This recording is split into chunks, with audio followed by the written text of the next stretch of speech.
It waits for me to be alone at night.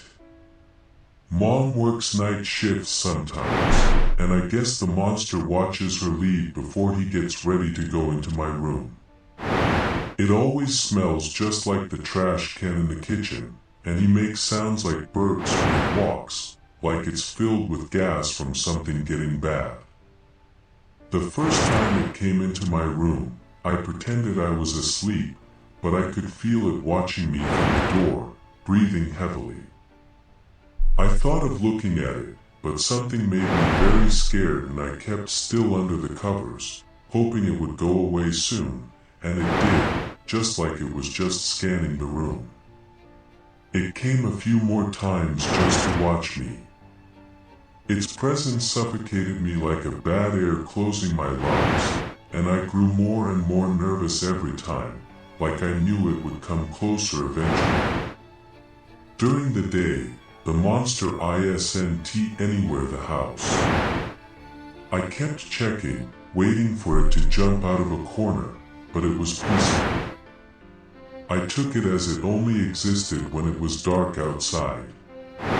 When it started to stop by my bed, I started having trouble pretending to sleep because my heart beat so loud and I couldn't breathe, and I was afraid it was going to notice I was awake.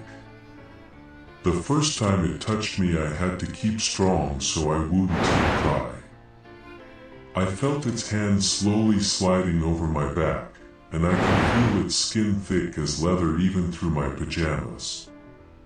It slid a finger under the waist of my pants, and then stopped, like waiting to see if I would wake up. I kept playing dead. Then it played with my hair for a while, and I felt it slightly shaking beside me. Not long after, it gasped and closed its fingers on my hair, pulling it a little.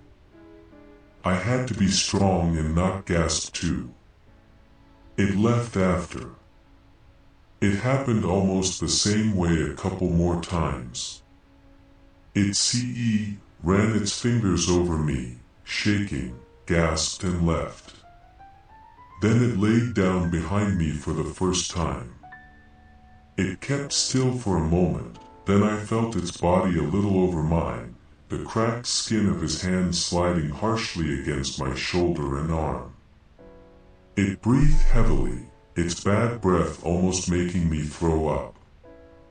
That night I found out it had a third arm, because it hit my back with it a few times, like testing if I was really asleep, while the first hand held my arm and the other stroked my hair again. It started to talk to me. I couldn't understand its rugged voice or the slurred words it said, but I knew it wasn't saying anything good. My fear grew and grew. When it left, I cried quietly. One morning, while Mom made breakfast, looking tired from her shift, I told her about the monster. I told her it stank and it made me scared. She sounded annoyed when she said, "Don't you think you're old enough to know that monsters doesn't exist?" Then mumbled something about side effects from my medication. I felt so sad she wouldn't believe me. For some time, the monster kept only laying in bed with me. It whispered those things in its monster language and I pretended I was asleep. It kept going for weeks. Then, one night, he finally said something I could understand. "I know you're not sleeping." I gasped loudly and it covered my mouth with one hand, while the other, pushing on my chest, made me roll on my back. I kept my eyes closed while trying to scream, and soon I was feeling I couldn't breathe. It put its body over mine, and I thought my bones would break. It removed its hand from my mouth and grabbed my hair and held my head against the pillow. I tried to scream, but before I made a sound it put its third arm inside my mouth.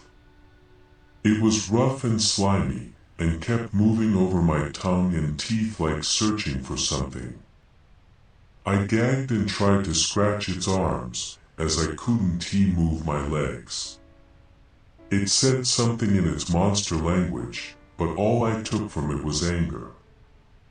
I opened my eyes, but I couldn't see a thing. Just darkness.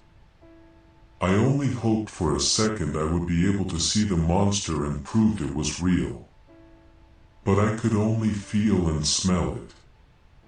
Suddenly, it jumped and released me. I gagged again and this time threw up on the floor. I heard the monster moving around the room and cried when it left.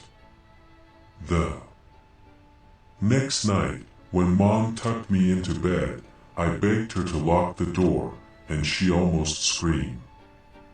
"You already know I can't do that. If you fall or get sick, how can anyone help you? I can't, something might happen." She didn't understand something would certainly happen if she didn't lock the door. I begged her again and again, but she left the door ajar when she left me alone, afraid and desperate. That night, I didn't even try to sleep. I stayed alert, listening to the sounds echoing around the house, looking for signs it was coming. Usually it came not long before Mom left, but that night it waited longer, and that made me even more scared. I knew it would come anyway and I couldn't stop it, so I wanted it to be over as soon as possible. It was the worst night so far.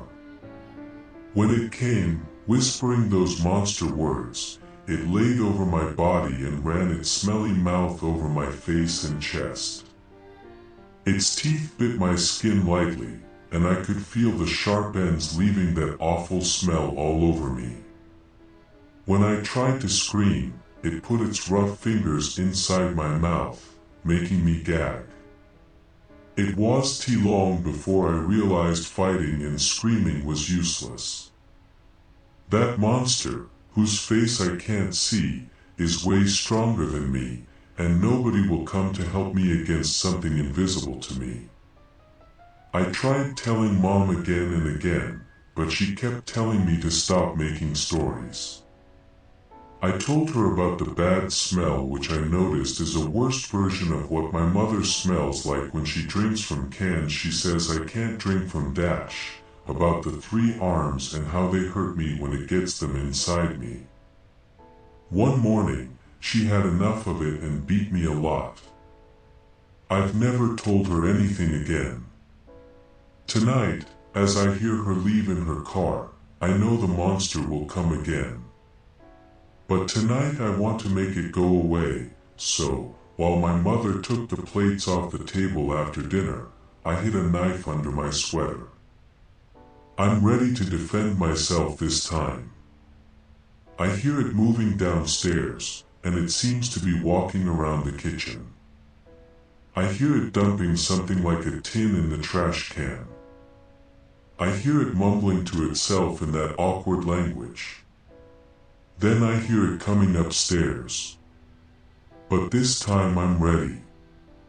Underscore underscore underscore underscore underscore underscore underscore underscore underscore underscore underscore underscore underscore underscore underscore underscore June 1st, 2025. The County Police Department reveals the autopsy of the 10-year-old girl murdered 2 weeks ago. E.M. was a disabled girl who lived with her parents near the forest park. She dealt with low mobility and blindness due to cerebral palsy and was killed on the night of May 16th. Her father, William Morton, committed suicide after stabbing his daughter 12 times. Autopsy report shows recurring sexual and physical abuse and that a stabbing through the heart is cause of death. The child's mother claimed during investigation that she never saw any signs of abuse. E.M. was left in her father's care when the mother was working, and she was rarely seen out of the house, being supposedly homeschooled by her parents. Witnesses claimed the parents often talked about the child as a burden, expressing huge resentment towards her disabilities. The mother was arrested last night for child abuse and accessory to murder.